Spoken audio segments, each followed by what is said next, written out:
My next question is, so how can you merge your code from your repo to one of the branch, like test branch vehicle?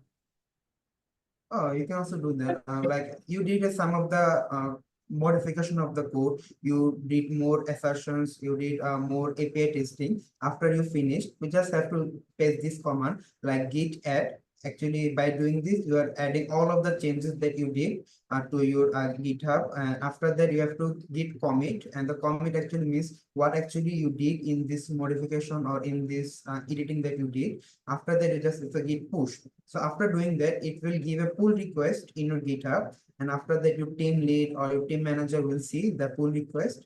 And after that, he can merge it to the main repository, thus the main branch.